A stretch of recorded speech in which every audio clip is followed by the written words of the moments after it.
The iridescent ships emerged from the darkness of space, their crystalline hulls refracting sunlight into countless rainbow patterns.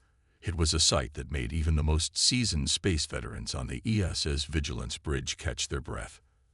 Admiral Daeho Kim stood motionless, his weathered hands clasped behind his back as he watched the alien vessels approach Earth's defense line. "Sir, they're broadcasting on all frequencies," reported Communications Officer Lee. "The signal is clear and seems to be using basic mathematical sequences as a foundation."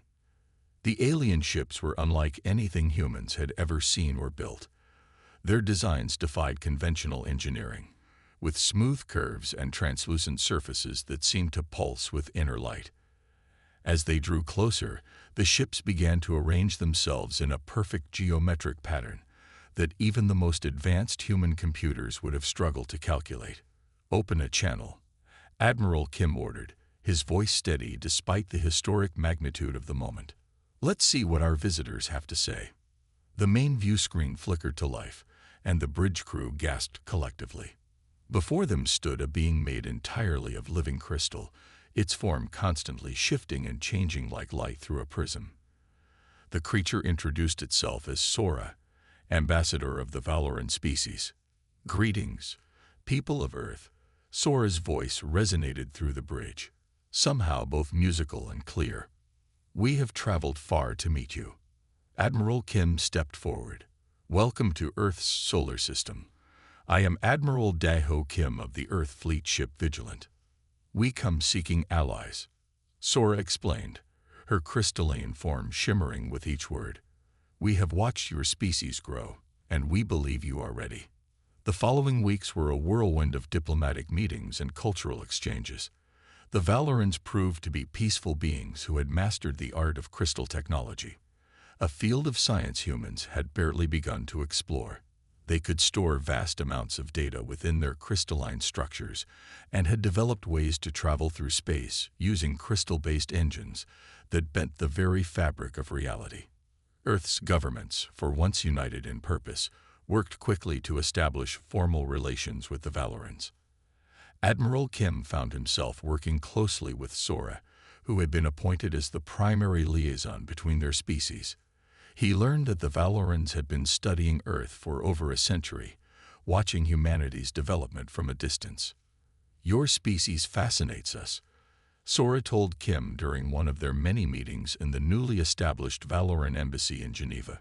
"You have such short lives compared to us, yet you accomplish so much. Your art, your music, your constant drive to improve. These are qualities we admire."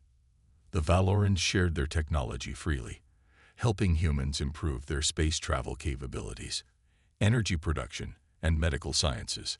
In return, humans shared their culture, their art, music, literature, and unique way of looking at the universe. The Valorans were particularly captivated by human emotions, something their crystalline forms could only approximate. Within 3 months, the Earth-Valoran Alliance was formally established. Joint research projects began, and human scientists worked alongside their Valoran counterparts to unlock new technological frontiers. The first human Valoran space station was constructed in Earth's orbit, a beautiful fusion of human engineering and Valoran crystal technology. Admiral Kim noticed how quickly humans adapted to working with the crystalline beings. Despite their alien nature, there was something inherently peaceful and calming about the Valorans' presence. They approached every interaction with patience and wisdom earned over their long lifespans. However, not all was well in the galaxy. The Valorans had kept one crucial piece of information from humans during the initial contact: the existence of the Galactic Council. This governing body, composed of the oldest and most powerful species in the known galaxy, watched the growing Earth-Valoran alliance with increasing unease. The Council had strict rules about technological advancement among younger species, and the Valorans were breaking several of them by sharing their knowledge with humans. But the Valorans had seen something in humanity that made them willing to risk the Council's disapproval. "There are dark times coming," Sora confided in Admiral Kim one evening, as they watched Earth rise over the lunar horizon from the observation deck of the Joint Space Station. The Council believes in careful control of technological progress. They think younger species need to be guided, controlled. We disagree. The Admiral understood the implications. They won't be happy about our alliance, will they? No, Sora's crystalline form dimmed slightly. But we believe humanity's potential is worth protecting. Your species has something rare, a perfect balance of innovation and compassion, of strength and wisdom. The Council fears what they don't understand, but we Valerans see the truth. In the shadows of distant stars, the Galactic Council indeed watched with growing concern. They saw the rapid advancement of human technology under Valoran guidance. They observed the construction of new ships and stations. They noted how quickly humans grasped and adapted Valoran crystal technology. The Council's fears grew with each passing day, and their patience wore thin. Soon, they would be forced to make a decision that would change the fate of both humanity and the Valorans forever. But for now, in these early days of the Alliance, hope and progress flourished under the watchful eyes of people like Admiral Kim and Sora, who believed in the power of cooperation between their species.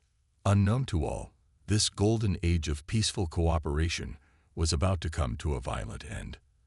The storm clouds were gathering, and the true test of humanity's worth as allies was approaching faster than anyone could have predicted. Commander Jin Park stood by the tall crystal windows of the Earth Embassy on Valora Prime, his reflection ghostly against the rainbow-colored sky outside. The morning had started like any other, with the crystalline spires of the city catching the light of 3 suns and breaking it into countless colors. Now, everything was about to change. The message from the Galactic Council had arrived 6 hours ago. It was short, cold, and clear. The Valorans had 24 hours to end all relations with Earth. There would be no negotiation, no compromise. The Council had declared humanity too dangerous to be allowed access to advanced technology. Jin watched as High Chancellor Ta, the Valoran leader, addressed his people from the Grand Spire.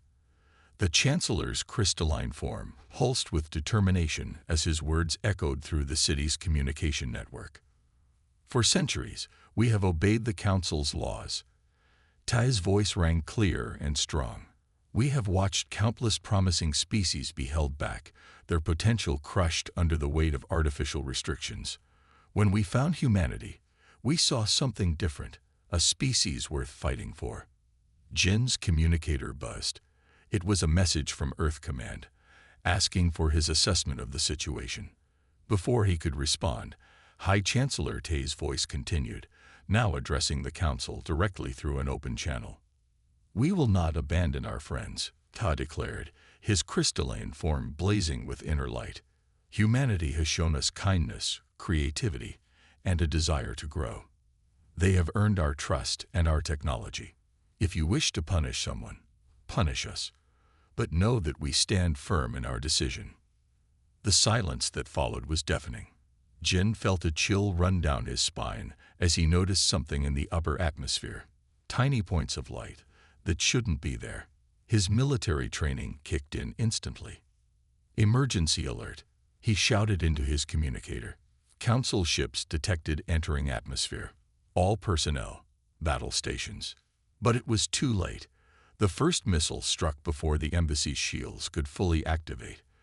The impact sent shockwaves through the crystalline city, causing smaller structures to vibrate dangerously. Jin grabbed onto a support pillar as the building swayed.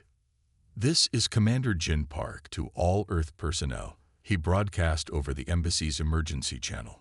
Evacuate immediately. Get to the emergency shuttles. This is not a drill. Through the windows, he watched in horror as more missiles descended from the sky. The Council's dreadnoughts had appeared from behind Valora Prime's largest moon, their massive forms blocking out the starlight.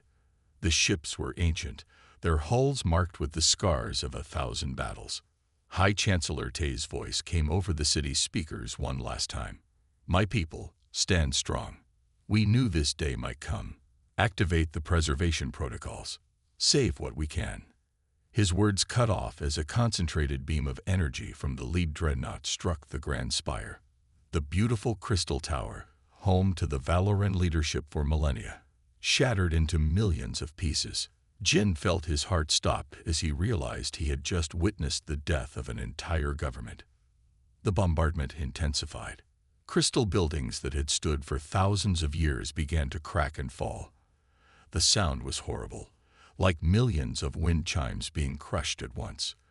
The city's defensive shields, some of the strongest in the galaxy, flickered and died under the assault. Jin ran through the embassy, helping evacuate Earth personnel while trying to maintain contact with other human facilities across Valoran Prime. The reports coming in were all the same. Total devastation. No mercy shown. "This is Commander Park to Earth Command," he transmitted, his voice steady despite the chaos around him. "The Council is attacking Valoran Prime. They're not just targeting military installations. They're destroying everything. The Valorans are being slaughtered for helping us." He made his way to the embassy's secure communication center. The building shook with each new impact, and he could hear the crystal walls beginning to crack. Time was running out. "Transmitting all data now," he continued, his fingers flying over the controls, including Council ship configurations, weapon capabilities, and he paused as something caught his eye on the sensors. "They're using some kind of crystal-disrupting weapon. It's not just destroying the buildings, it's destroying the Valorans themselves. Their crystalline forms are being shattered at the molecular level." The horror of it struck him then. This wasn't just an attack, it was genocide. The Council wasn't interested in merely punishing the Valorans, they wanted to erase them completely. Through the chaos, Jin noticed something peculiar. Some of the Valoran structures were disappearing, but not from destruction. They were sinking into the ground, following some pre-planned protocol. The Valorans had prepared for this possibility, he realized. They had contingency plans. Just as he finished transmitting the data, the embassy's power failed. The crystal walls around him began to sing, a high, piercing note that he recognized as a sign of imminent structural failure. Jin made one final transmission, his voice thick with emotion, but clear with purpose. "Earth Command, the Valorans died protecting us. Remember them, honor them, and when the time comes, avenge them." The communication system went dark as the embassy finally collapsed. The last thing Jin saw before diving into an emergency shelter was the beautiful crystal city of Valoran Prime, home to billions of peaceful beings, crumbling into dust under the relentless fury of the Galactic Council's weapons. The war had begun, and humanity had just lost its first and truest allies in the galaxy. But in their sacrifice, the Valorans had given humanity something invaluable, a reason to fight, and the knowledge needed to win. General Hayumli's hands gripped the edge of the holographic table as the footage played again. The destruction of Valoran Prime unfolded before her in brutal clarity. Crystal spires shattering, entire cities crumbling, and billions of lives extinguished in mere hours. The screams had been edited out, but she could still hear them in her mind. Around the massive table in Earth's unified command center, military leaders from every nation watched in silence. Russian, American, Chinese, European, African Union, all differences forgotten in the face of this atrocity. The room was deep underground in the Rocky Mountains, surrounded by layers of security that would have seemed paranoid just a few years ago. "Play it again," Hayun ordered, her voice steady despite the rage burning in her chest. "Focus on the Council's ship movements." The holographic display zoomed in on the massive dreadnoughts. Their ancient hulls bore the scars of countless battles, yet they moved with devastating precision.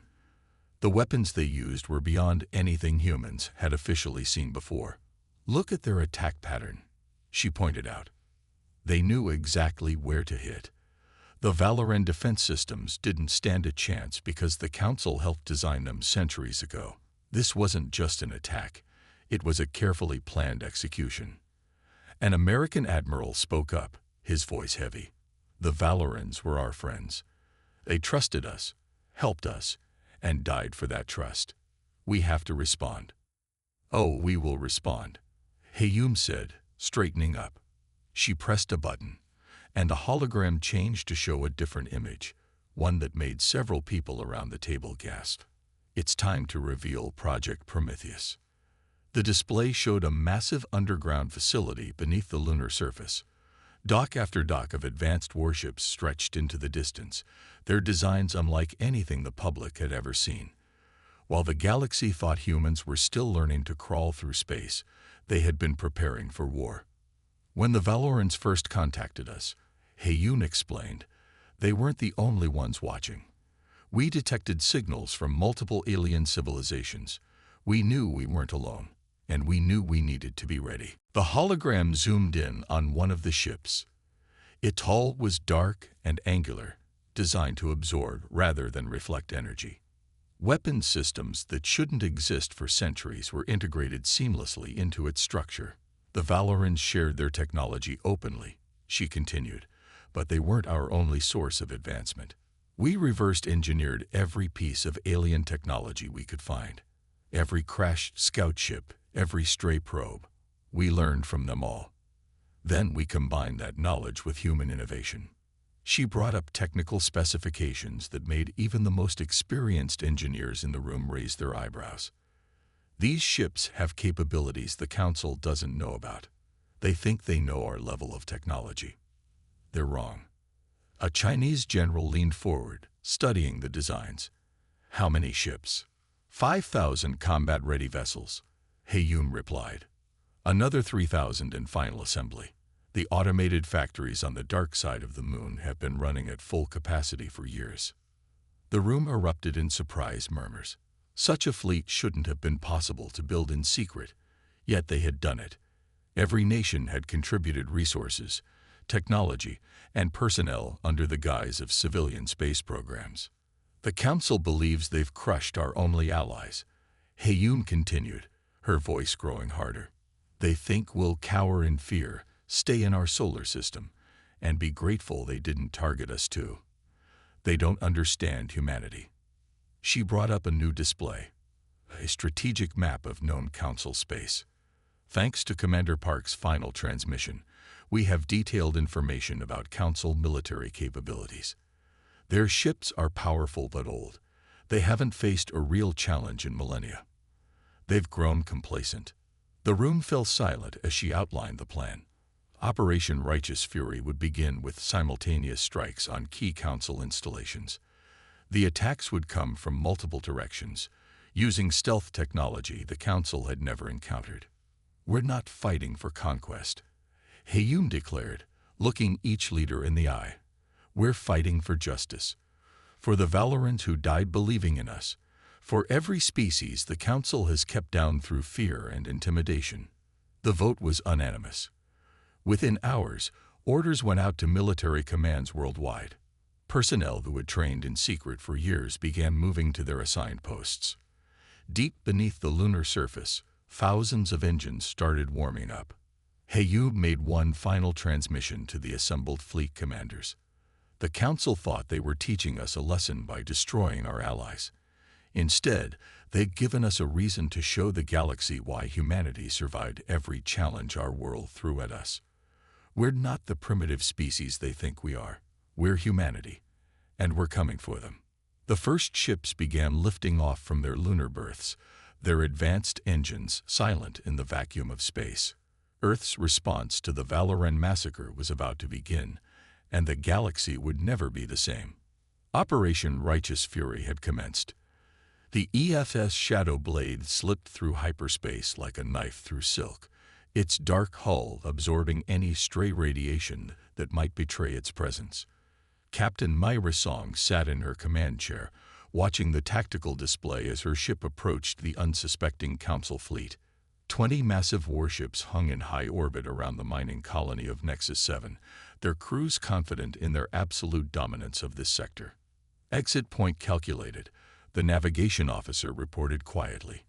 We'll emerge directly in their sensor shadow. They won't see us coming. Mayray nodded, her fingers drumming softly on the armrest. The Shadow Blade was humanity's masterpiece, a destroyer that incorporated technologies from a dozen different sources. Its hull was coated with materials that absorbed all forms of radiation. Its engines ran silent, using principles that the Council's scientists had never dreamed of. "All hands to battle stations," she ordered. Silent running protocols in effect. The crew moved with practiced efficiency. They had trained for months in complete secrecy, preparing for this moment. Every person aboard knew what the Council had done to the Valorans. Many had lost friends in the massacre. The ship dropped out of hyperspace, perfectly positioned behind the Council fleet. On the main viewport, Mayray could see the massive engines of the Council dreadnoughts, their ancient hulls scarred from centuries of service. They were impressive ships, but they were relics of a stagnant civilization. "Target the flagship first," Mayray commanded. "Load quantum torpedoes. Configure for shield penetration." The weapons officer's hands moved across his console. The quantum torpedoes were another secret humanity had kept. Weapons that could phase through traditional energy shields by exploiting weaknesses in the underlying physics.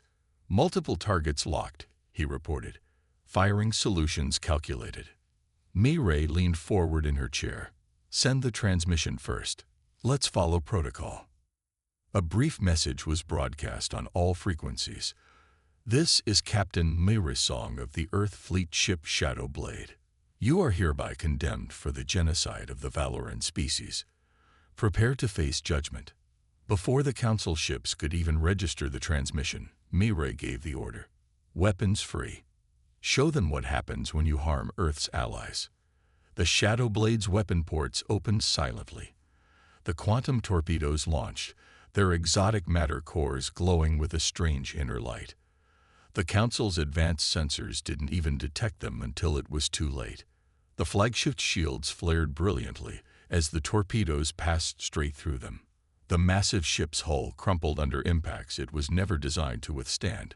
Secondary explosions chained through its structure as the quantum warheads disrupted the very atomic bonds holding it together. "Second volley," Mayray ordered calmly. "Target their engines and weapon systems. Don't let them call for help." The Council fleet finally began to react, but their responses were too slow, too predictable. They had grown complacent over millennia of unopposed rule. Their weapons fire passed harmlessly through the space where they thought the Shadow Blade should be, while the stealth destroyer had already moved to a new firing position. "Ma'am, they're trying to jump to hyperspace," the sensor officer reported. "Not today," Mayray said. "Deploy the gravity anchors." Small devices shot out from the Shadow Blade's hull, creating localized distortions in spacetime that made hyperspace travel impossible. The Council ships were trapped. The battle, if it could even be called that, lasted less than 10 minutes. When it was over, the pride of the Council's fleet hung in space as little more than twisted wreckage. The Shadow Blade had taken no damage at all. Mayray stood up and walked to the main viewport. "Send the footage to all nearby systems," she ordered. "Let them see what happened here. Let them know that humanity remembers its friends." Across the ship's hull, stealth systems were already powering up for the next jump. This was just the first strike of many. Other Earth ships were conducting similar attacks across Council space, demolishing the myth of their invincibility. "Prepare for Phase 2, Mayray announced to her crew.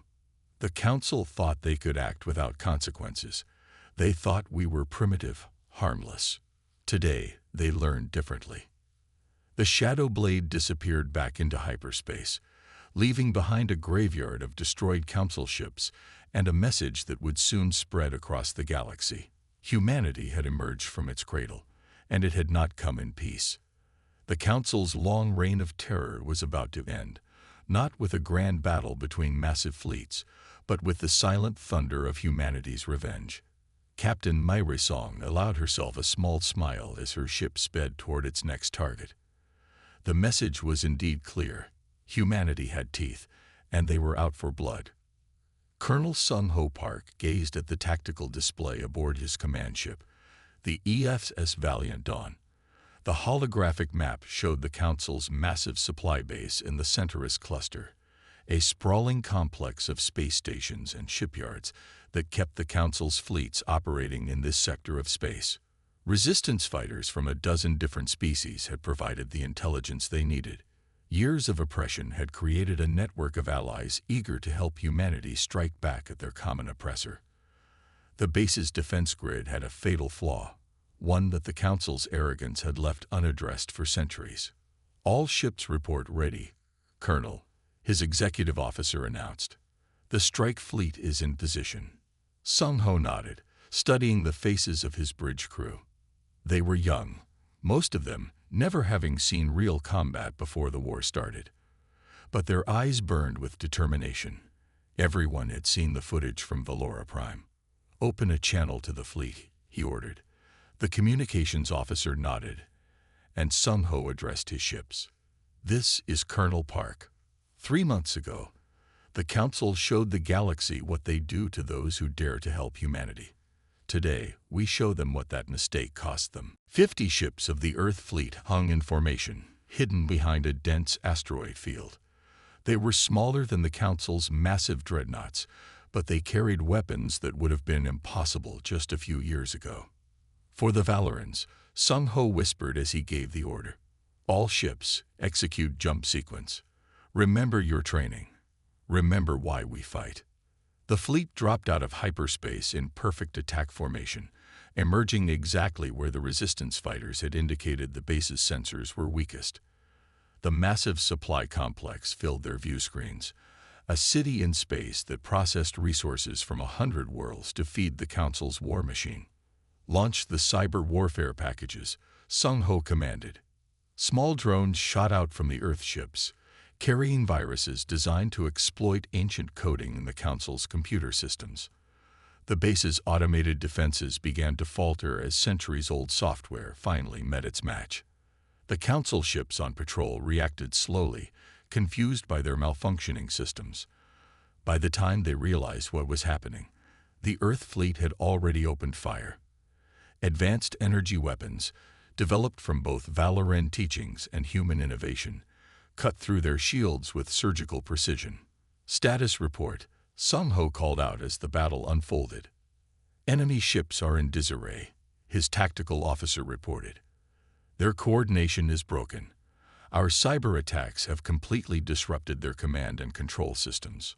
Sung Ho allowed himself a grim smile. The Council had relied on the same defensive systems for so long that they'd forgotten the basics of warfare. Always adapt, always improve, or face extinction. The battle transformed into a systematic dismantling of the Council's infrastructure. Earth ships targeted fuel depots, ammunition stores, and repair facilities. The resistance fighters had been thorough in their intelligence gathering, marking every critical target. As the fighting continued, something unexpected happened. Ships from other species, long forced to serve the Council, began turning their weapons on their former masters. The sight of humanity successfully striking back had given them courage. "Colonel," his communications officer called out excitedly, "we're receiving transmissions from multiple sectors. Other species are rising up. They're attacking Council facilities across the galaxy." The news spread like wildfire through the fleet. The chains of tyranny that had bound the galaxy for millennia were finally breaking. Humanity's strike had become the spark that ignited a revolution. Sung Ho watched as another Council defense platform exploded under concentrated fire. "Send word to Earth Command. Operation Breaking Chain is succeeding beyond expectations. Request permission to support emerging resistance movements in nearby sectors."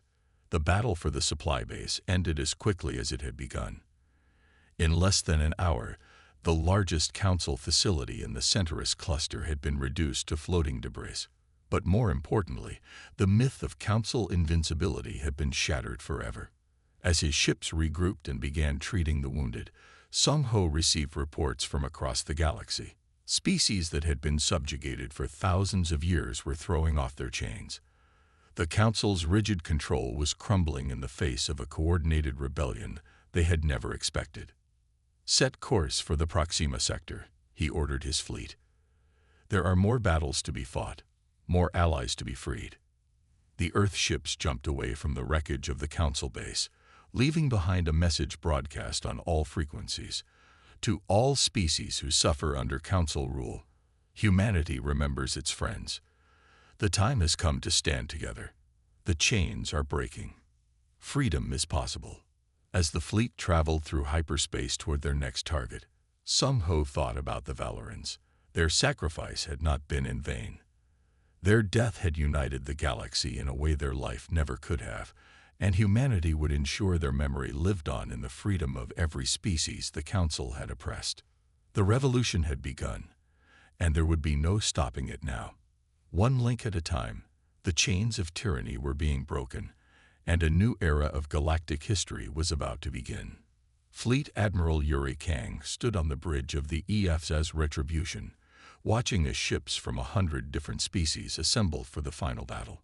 The Council's capital world, Suprema, hung in space before them like a jewel, a planet that had never known defeat in 10,000 years of rule. Until today, the combined fleet was the largest gathering of warships in galactic history. Earth vessels with their advanced stealth systems flew alongside the organic ships of the Meridians, the crystalline vessels of the free worlds, and the massive siege platforms of the former Council slave races. Each species had brought their best weapons, their bravest crews, and their burning desire for justice. Admiral, his communications officer called out, "All fleet commanders report ready. They await your order." Yuri took a deep breath, remembering the message that had arrived just hours earlier from Earth's Science Division. It had changed everything. "Open a channel to all ships," he commanded. The faces of a dozen different species appeared on his view screen. Human, alien, and everything in between. All united by their hatred of Council tyranny. "Before we begin this battle," Yuri announced, his voice carrying to every ship in the massive fleet, "I have news that will give our victory even more meaning. Our scientists have found survivors of the Valoran species, crystal seeds hidden away before the massacre. With proper care, they can rebuild their civilization." The reaction was immediate. Cheers erupted across communication channels. Species that had never seen a Valoran celebrated alongside humans who had known them as allies. The Council's attempt to commit genocide had failed. The Council thought they could erase an entire species, Yuri continued. They thought they could rule through fear forever. Today, we prove them wrong. Today, we show them that the galaxy will no longer bow to tyranny. On Suprema's surface, the Council's remaining forces prepared for battle. Their orbital defense grid was the strongest in known space. Thousands of defense satellites and automated weapon platforms surrounded the planet. They had never been defeated. "All ships, battle formation Delta," Yuri ordered.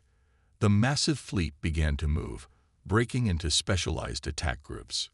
Earth's stealth ships would lead the first wave, using their advanced technology to create gaps in the defense grid. The battle began with a silence that belied its intensity. Earth's stealth ships slipped through the Council's outer defenses, their quantum torpedoes striking key command and control nodes. As alarms blared across Suprema, the Council's leaders realized too late that their supposedly impenetrable defenses had been compromised. "Second wave, begin your attack run," Yuri commanded. The Meridian organic ships surged forward, their living hulls adapting to enemy fire even as they launched waves of energy-eating organisms that devoured the Council's shield systems. The Council's defensive fleet finally emerged from orbit, ancient dreadnoughts that had terrorized the galaxy for millennia. But they were facing something they had never encountered before: a united galaxy fighting for freedom. "All ships, execute Operation Sunbreaker," Yuri ordered. This was the moment they had planned for. Every ship in the Alliance fleet fired simultaneously, their weapons synchronized to overwhelm the Council's defenses through sheer concentrated force. The space around Suprema lit up like a new sun as thousands of energy weapons fired at once. Council ships, caught in the devastating crossfire, began to fall.